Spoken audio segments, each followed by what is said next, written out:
önlerini tıkayan, hatta mevcut kazanımlarını da adım adım çok sistemli bir biçimde tasfiyeye götüren tezlerdir.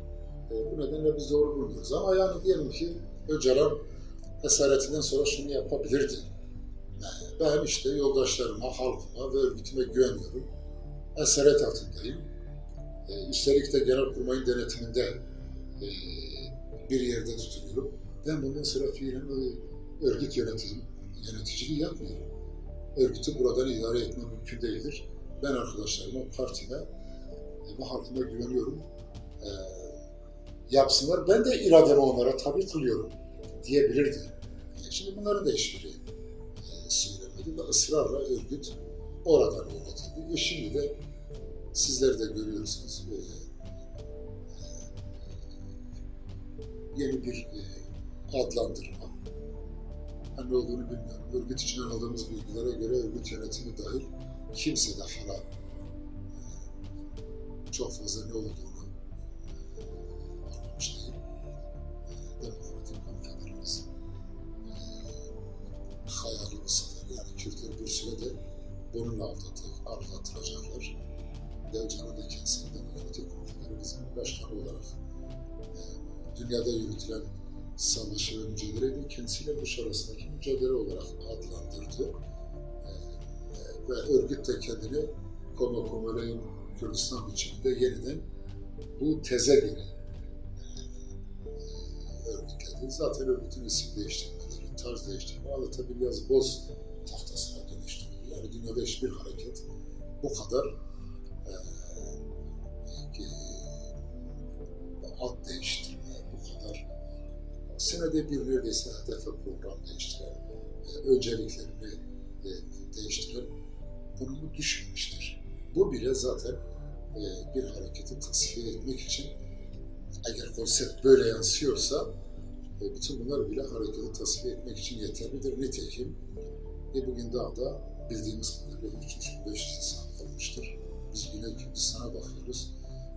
Kopup oturanlar ortalıkta başıboş dolaşanlar neredeyse 2500'e yakın. Herhalde Avrupa'da o kadar. Böyle yarısı kadar insan oturmuş durumda.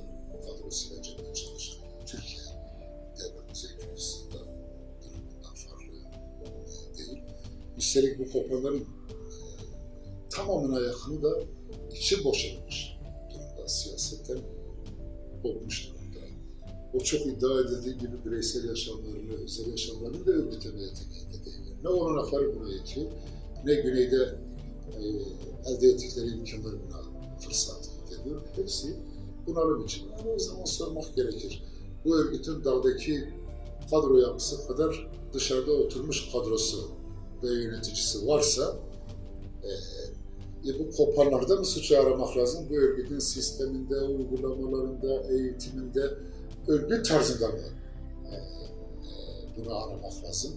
Biz orada aramaya kalkıştık ve bir değişim yaratmaya çalıştık. Bize fırsat verilmedi. Artık o örgütle birlikte olma, o düşünceleri savunma noktasında inancımızın kalmadığını söyledik ve koptuk. Bu sefer de hakkımızda söylenmeyen kalmadı. Yani adeta şunu yaşıyoruz. Yani bir örgüt Kürtlükten uzaklaşıyor ama hain olmuyor. Sen Kürtlükten uzaklaşan bir örgütten kopuyorsun. Ama hain ilan ediliyorsun. Ve binlerce insan dediğim gibi içi boşalmış, tüm yetenekleri körelmiş, ne yapacağını bilmeyen, yönsüz, pusulasız ortalıkta dolaşıyorlar. Yani aslında bir insan kurumu, bir insan trajedisi var. Ve örgüt hala bunu görmemekte ısrar ediyor. Bunu görme yerine bir sürü demagojik lafla, işte demokratik konfederalizm gibi çok acayip kandırmalarla halkı biraz daha uyutmaya, biraz daha çelişkilerin derinleşmesi, keskinleşmesi önlemeye çalışıyorlar. Bir yönetici kadroda, demin söylediğim gibi, dağda olanaklarla ve etkiyle yaşamayı bir hayat tarzı haline getirmiş.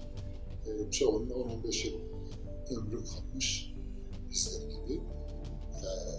Sivil siyasete girme imkanları yok. Ama kendilerinden fedakarlık da etmiyorlar. ve mevcut konumlarını sürdürmek için bu tezlere inanmadıkları halde ortalığa sarılmıştır aslında. Şimdi PVD yani bir kurucular toplantısıyla kuruldu. 10 ay oldu yaklaşık. Şöyle bir ihtiyaçtan doğdu. Yani biz yılda halkın kazanımlarını, geçmiş mücadele kazanımlarını adım adım tasfiyeye uğradığını, legal siyasetteki duruş, yenilgide bulunmalıyız örneklerinden biri. Özellikle de PKK'nın mücadele tarzı önüne koyduğu hedefler. Bir de tabii biz ayrıldıktan sonra çok yoğun spekülasyonlar yapıldı. Pek çok arkadaş hakkında, hepimiz hakkında. Bir özel yaşam kopması oldu. Bireysel yaşamlarını düzenlemek için koptular.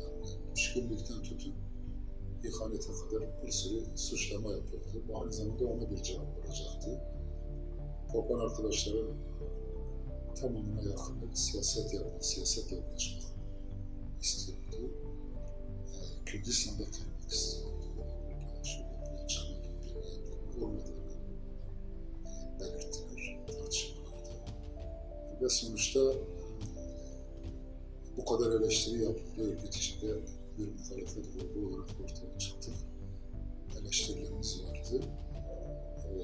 Bu eleştiriler de bize bir sorumluluk tutuyor.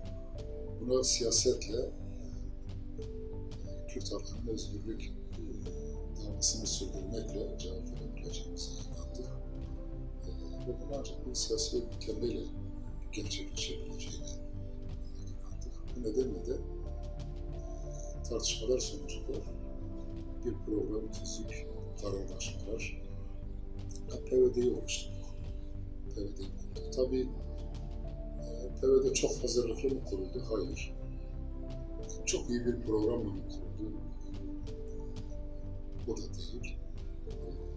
Ama kurulması bile bir sürece müdahale açısından ve bizlerin niyetleri, ne yapmak istediğimizi Kürt halkına ve genel kamuoyuna duyurmak açısından çok önemliydi.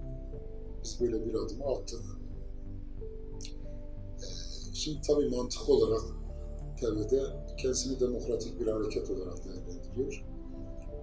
PKK içinde geliştirdiği eleştirilerden sonuç çıkararak kendi kendini oluşturduğunu iddia eden bir hareket. O nedenle Kürdistan, Kuzey Kürdistan'da kendi hedeflerini belirtirken eleştirilerine sadık kalmaya çalıştı. Kuzey Kürdistan'da bir statüye ihtiyaç olduğunu ve bunun bir federasyon